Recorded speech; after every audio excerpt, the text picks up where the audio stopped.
नंदिनी साडीचं आणखी एक वैशिष्ट्य ते म्हणजे साधेपणा आणि या साडीच्या डिपार्टमेंटची जी हेड असेल, जी मुख्य असेल, ती सुद्धा तशीच असायला हवी. मे I come in sir?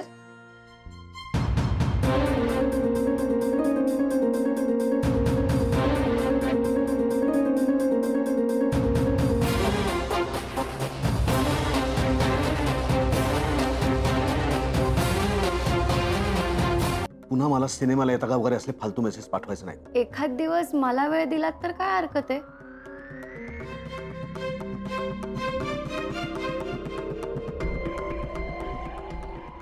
Isha कुठल्या तरी मित्राबरोबर आय थिंक फिल्म बघायला चालली, पण ते तुम्हाला आवडलं नाहीये. मायरा मॅमचं विक्रांत सरांवरती आणि विक्रांत सरांचं मायरा मॅमवरती कन्फर्म प्रेम आहे. हे तुला माहिती आहे का? नाही माहिती आहे तुला? दिप्या, अरे विक्रांत सरांचं फक्त ईशावरच प्रेम आहे. तुला हे माहिती आहे, मला माहिती आहे आणि तुला सुद्धा हे माहिती आहे. मग आता मी काय करू बिपिन? हे बघ, तू आत्ताच्या आत्ता त्यांच्याकडे जा आणि तुमच्या दोघांमध्ये जो काही प्रॉब्लेम आहे ना तो सॉर्ट आउट कर. बोल त्यांच्याशी. तर येऊ?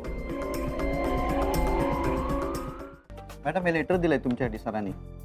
आजचा दिवस माझ्यासाठी खूप स्पेशल आहे. तो आणखीन स्पेशल व्हावा असं वाटत असेल तर ये मला भेट.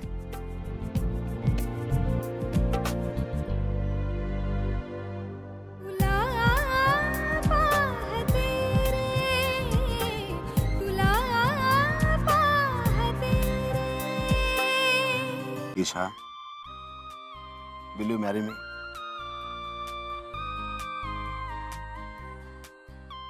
I will sir.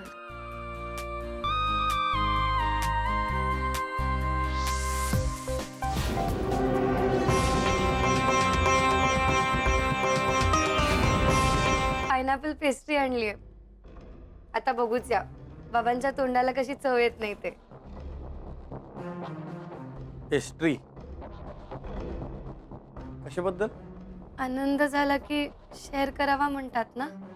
अरे वा, कसला आनंद झाला ग तुला एवढा? मालकीण वगैरे झालीस की काय ऑफिसची?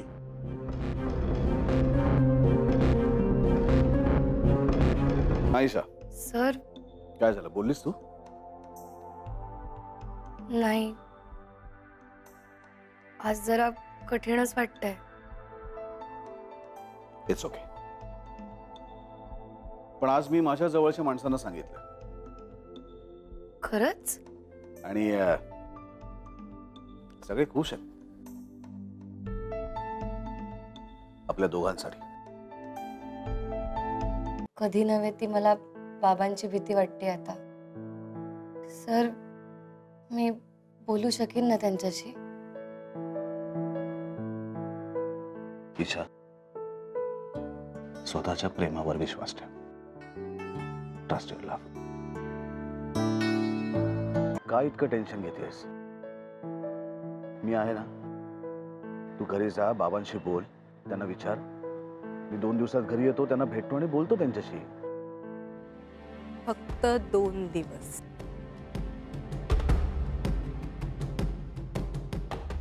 ईशा निमकर, आता तयार राहा. गंमतच आहे सगळी. उलटा मलाच बोलतो तो निमकर. आणि आपल्याला त्यांच्यावरच फोकस करायचंय, दुसऱ्या कोणावरही नाही. आज तर असं काही बोलला जशी त्याला कसली भीतीच नाहीये. आणि भीती त्यांच्या मनात आपणच निर्माण करायची. पोरगी विक्रांत सरंजामेला लपून छपून भेटते हे बघून सुद्धा साला पोरीवर विश्वास ठेवतो. आणि तोच विश्वास आता आपण मोडायचा आहे. तुमच्याकडे फोटोज आहेत ना? हो आहेत तर. Very good. जेव्हा ईशा निमकर फ्रॉडच्या केसमध्ये अडकली होती तेव्हा निमकरांची काय अवस्था झाली होती ते मला चांगलंच माहिती आहे. लोक काय म्हणतील, लोक काय विचार करतील याचा सगळ्यात जास्त विचार निमकर करतात आणि त्याच गोष्टीचा फायदा आपण उचलायचा आहे. त्यासाठी लोकांना या लफड्याबद्दल कळलं पाहिजे. एक्झॅक्टली. लोक जेव्हा ईशाबद्दल बोलायला लागतील ना तेव्हा खरी मजा येणार आहे. मॅडम, हा नेमकर एकदम साधा माणूस म्हणून प्रसिद्ध आहे. And I am very sure Isha सुद्धा एक साधी मुलगी म्हणूनच प्रसिद्ध आहे. अजून तरी. आणि हेच मत आपण बदलायचंय.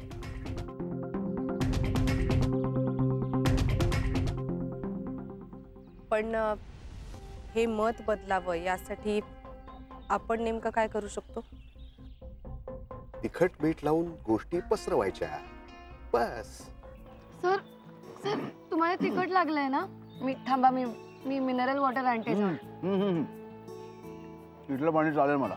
भैया पाणी दो जरा. अहो सर नको सर, नका पिऊ.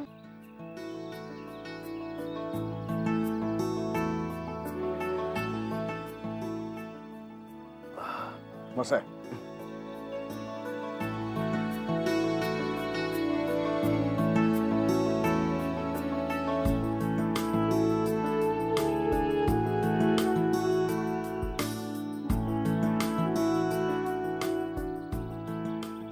झालं ना?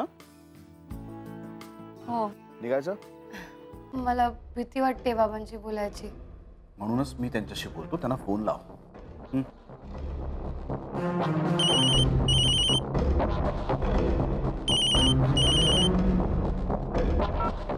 हॅलो.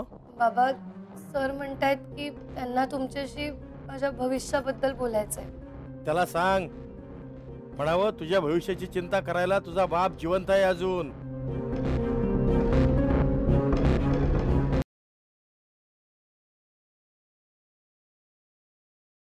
सांगा ना, काय कळून चुकलंय तुम्हाला? हेच की या दोघींची नाटकं आहेत ही सगळी. अच्छा, मग इथे कशाला आला होता? मी बघायला आलो की खरंच किती लागलंय. चण्या झुरळ. कुठे कॉक्रोच? आई खोटी, मुलगी खोटी, त्यांचं प्रेम खोटं, सगळं खोटं आहे. तुम्ही इथे का आलात, कशा करता आलात मला माहिती नाही, पण एक लक्षात ठेवा, तुमच्यामुळे माझ्या घरावरती संकट येणार असेल तर ते मी कदापि होऊ देणार नाही. राधिका, तू अजून या सुलक्षणाला ओळखला नाही. खोट्याचा सौदा ही कधीच करत नाही.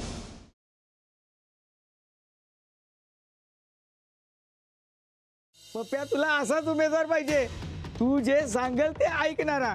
आता तुला उभा राहता येत नाही ना, मग वहिनीच उभा कर. आपल्या संघर्ष पॅनेलचा उमेदवार ठरला सुरेखा परेश पाटील. अंजलीबाई उभं राहणार नाही म्हणलं तुमचाच फॉर्म भरायला लागणार. ते नाही उभं राहणार. जाऊबाई इलेक्शनला उभं राहणार नाहीत असं त्यासनी आम्हाला लिहून द्यायला सांगा.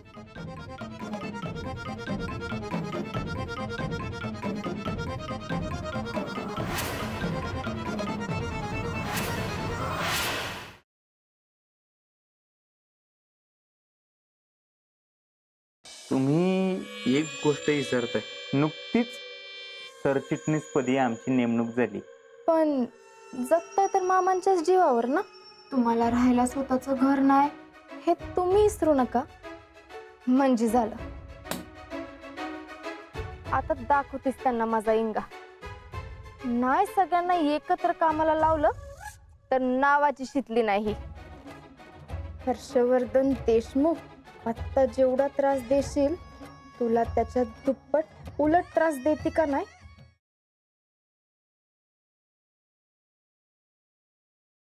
त्यांचा स्वभाव कसा आहे? शांत आहेत, माझा ऐकतात सगळं. 13 वर्ष संसार केला. माझं वय वाढतंय पण तिचं वय मात्र कमी होत. ऍक्च्युली मी माझ्या भावाला खूप मिस करते. त्याची तब्येत ठीक नाहीये, तो हॉस्पिटलमध्ये ऍडमिट आहे.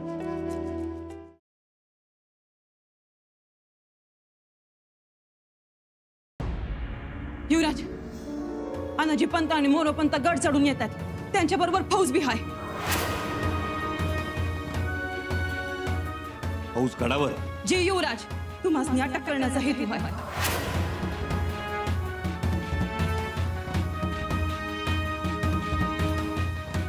सर नोबत पन्हाळ्याच्या पायथ्याशी पोहोचले.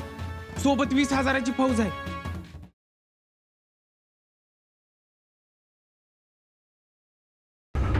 दादाजी,